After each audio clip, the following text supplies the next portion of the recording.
What's up guys, welcome to Daily Dose of Reddit. This is your host, Zach, and today's subreddit is r/TalesOfNeckbeards. This story is called K the Remaster, K in the Bookstore. So, hi again. Been a bit, I know, I got sidetracked with work and everything, but now I'm back, again, to tell you all once more about our favorite classic neckbeardo, also bookstores. That's right, it's this one. Once again, like the overviews, it's been many years, and some deletions, so I may not get every single thing right. Super sorry about that. I'll also do my best to add in anything I remember to try and make this more interesting and less of a copy of the other thing. This all happened a while back. I don't remember exact dates, but I do remember it was back when I had just gotten my truck. So, a while. Precise, I know. Whenever Kay would need to go to the GameStop or bookstore or anything like that, I was usually the one who had to take him there. See, Kay, I'll just call him Kevin. Kevin did have a license, yes, but he didn't have a car. That's not that odd, right? We're still kinda younger guys in a pretty crappy area, so saving up for something like that is a major, time-consuming thing. Well, not exactly. Or not exactly for him, rather. Kevin comes from money. Big money. He's legit the only person I've ever met with a literal trust fund. I don't know the exact numbers, but let's just say that if he chooses not to work for the better part of a decade, he'll be just fine. Now, I know what you're thinking,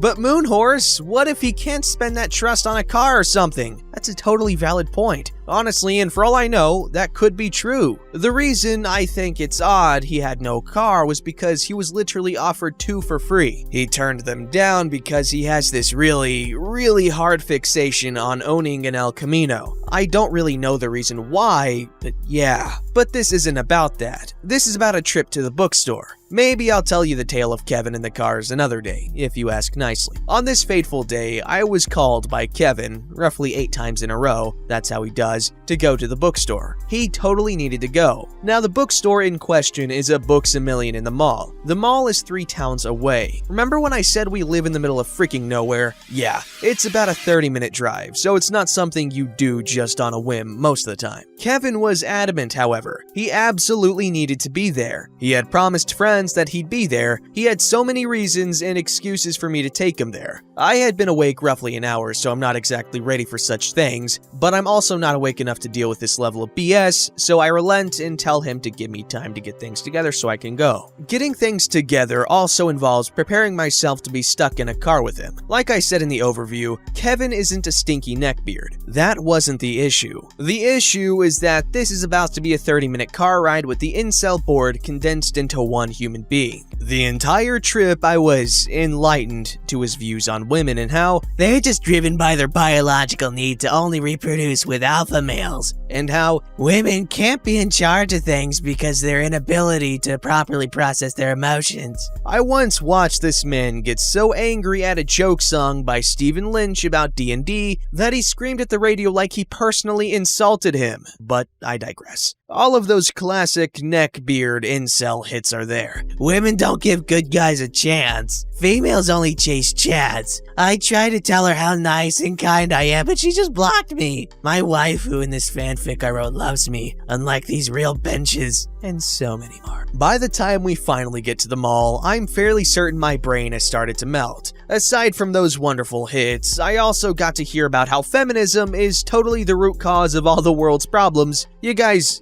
for real, I'm done. I can't even argue how that doesn't even make any kind of logical sense at this point, so I just let him talk. Once we park, Kevin is practically ready to just bolt to the bookstore. I can't figure out why, but he says something about being late, grabbing his rather large book bag and taking off. At this point, he's roughly into his first year of college, if memory serves correct. No promises. I just assume that he's late for some kind of study group or project meeting, and they chose to work here as an in-between meeting spot. Makes sense to me, so I make it there at my own pace. Not like I have to help them or anything. Once inside, I realized that it's not a meeting of classmates. Or maybe it was. It wasn't a class function, however. It was 2 of his friends who I'd only heard about. One guy was tall. I mean, really tall. He also had this insane neckbeard, like a weird piece of face armor, and the long hair, but it was long and stringy. Remember Rob Zombie's character in The Devil's Rejects? that, but his hair was really dark brown. The other guy was like his opposite, squat, round, and paired his buzz cut with a scraggly beard and glasses. And yes, they had the hats. The Fed aura was strong with these two. Kevin introduced me after ignoring me for a bit.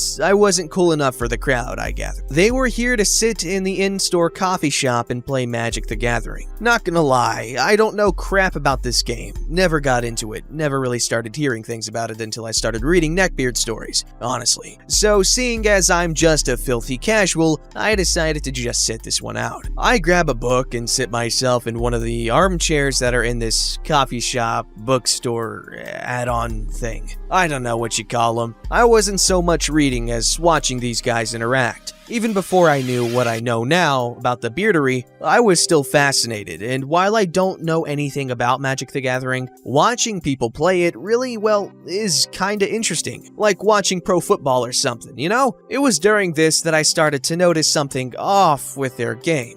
Every now and then, they'd stop playing all to look at the door whenever someone came in. They'd then turn back to each other, say something I wasn't close enough to overhear, and then resume their game. I just assumed that there was supposed to be a fourth beard to this gathering. Maybe he was running late or something. Either way, I didn't think anything of it, for now. This actually continued for a while, and I'm kinda starting to get really bored of loitering in a bookstore. I set my borrowed book on the table and kinda meander around for a bit. You see, this was the point where things started to click with me. I started noticing all their sales, all for university course books and supplies of all different kinds. And a lot of the people coming and going here were college-aged. Most were women. Oh, frick, he brought me here so we could ogle college girls. Now I'm angry. I'm not awake enough or ready enough to deal with this level of neckbeard crap. I returned to my book, seething and staring daggers at the back of Kevin's head because I really don't feel like making a scene here. In this moment of rage, however, something happens. A young lady comes into the store. A young milady, if you will. Oh, and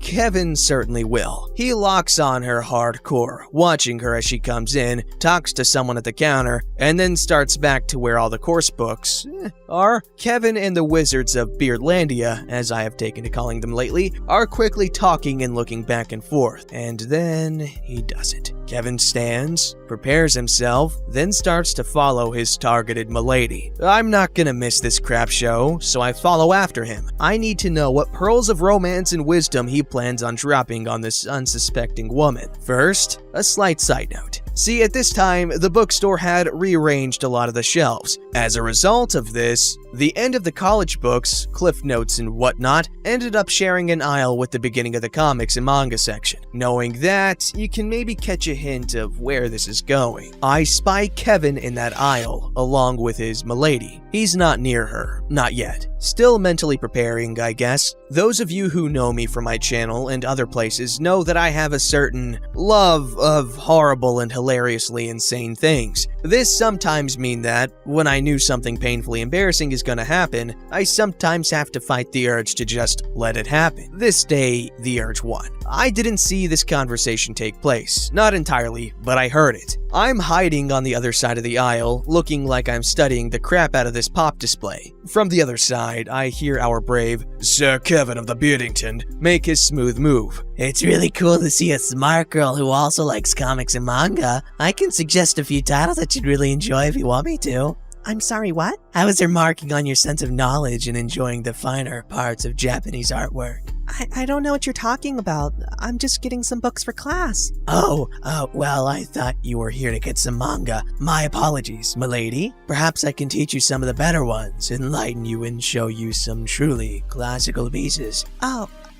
I'm okay. Thanks. It really is no trouble, milady. Maybe we can discuss this more over coffee or dinner. I know many of the best fine dining locations in the city, after all. No, thank you. I'm not really looking to go out with anyone at the moment. I see.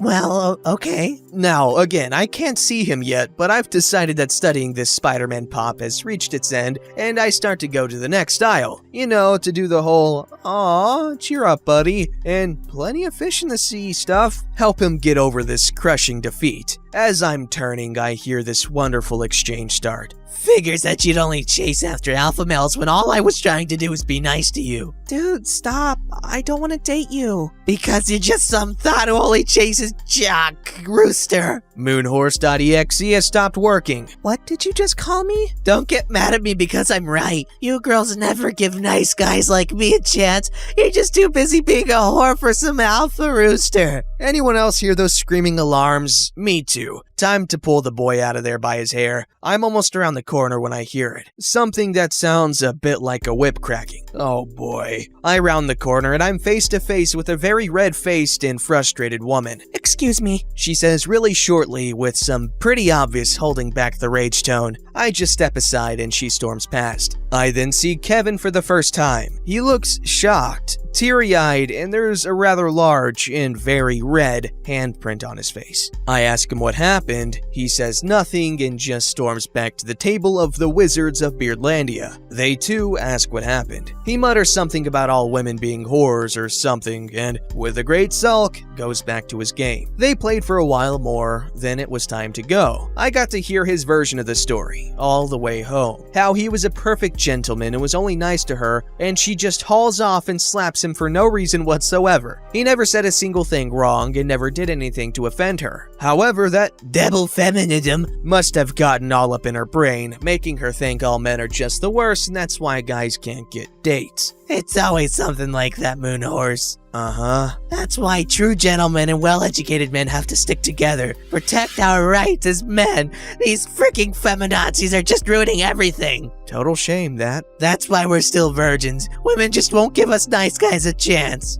Moonhorse has experienced an IO error. Abort? Retry? Fail? What? Yeah, it's all their fault. I mean, we're just nice guys, but women only want bad boys, and that's why we're never gonna get laid unless they learn their place. I'm not a virgin, though. What? Yeah, not for like 4 years? Why didn't you say anything? I didn't think I needed to. Do people usually talk about this kind of stuff all the time? When you're talking with groups of men, you do. You don't keep secrets like that. Oh, I didn't know that. I think that made him mad because he didn't talk much for the rest of the ride home, and he didn't talk to me for a few days. I had no idea that it was supposed to be some kind of bonding ritual between men, but then again, I don't know much about the heterosexual bonding rituals of the Nicus Beardalus and their cousins Incelius Ragedictus. After all, I'm just a unicorn. I hope you all enjoyed this story. I did my best to retell it to the best of my abilities. I probably screwed a lot of it up. Sorry about that. Either way, I hope you have an awesome whatever time it is. Much love, Moonhorse. Well, Moonhorse, you are an excellent writer. Okay, I enjoyed your story of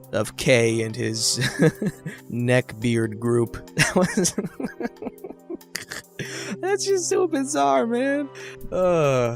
This story's called, What Do You Mean You're Gay? This one is from 4 or so years ago. I was a senior in high school, and the dude in question was an irritating little freshy arsehole. Not a full-fledged neckbeard, but well on his way. Before I get into this, I want to mention a few things. First, I am a lesbian. Never went through a questioning phase, never liked men. Second, I have trichotillomania. While I now shave my head to deal with it, I wore a very high-quality wig in high school to hide my bald patches. So, my high school orchestra. I was a crappy third violinist in the back. My stand partner senior year was the future neckbeard. He was very loud about games and anime. Not that I'm judging, I like both in moderation as well, but in the worst way possible. Always boasting, always talking over the teacher, just everything. You know the type. On the first day of orchestra, I knew it was gonna be a long year. Still, I try to be understanding of all people. I mean, maybe he had autism. Maybe he had been homeschooled prior to high school and didn't realize his behavior was inappropriate. I didn't know his life story, so I was polite to him. This ended up being a bad decision. He became more and more flirtatious towards me, but I just ignored it. One day during rehearsal, he mentioned something about us being stand partners. It was too long ago to remember what. The conversation went as follows. Yeah, last year my stand partner was my ex, so this is better. It was really awkward. Who is your partner? She's at the first stand this year. This was apparently mind-blowing to him. He had a visible reaction. Wait, she? Yeah, I'm gay. No, you're not. Not sure what to say to that. Yeah, I am. I like girls. Cue the most fist-mouthed stare I've ever seen. Okay, is there anything else I should know about you? At this point, I dealt with a few months of him being a butthole to almost everyone around him, calling people stupid, saying he was better than others, yelling about anime, etc. I decided to screw with him a little bit. Yeah, I wear a wig. Oh, I highly doubt that. Smug little look on his face. I then lifted up the front of my lace. Never seen someone's face fall so quickly. All his hopes of having a hot senior girlfriend dissipated. If I didn't dislike him so much, I would have almost felt bad. Wonder how he's doing these days. Hope to never find out. People like him are very good arguments for why we definitely need bullies in our society. I'm kidding, bullies are bad. Bullies are bad. Unless you want to bully him, then go right ahead. Don't forget to like, subscribe, and hit that bell to never miss an episode.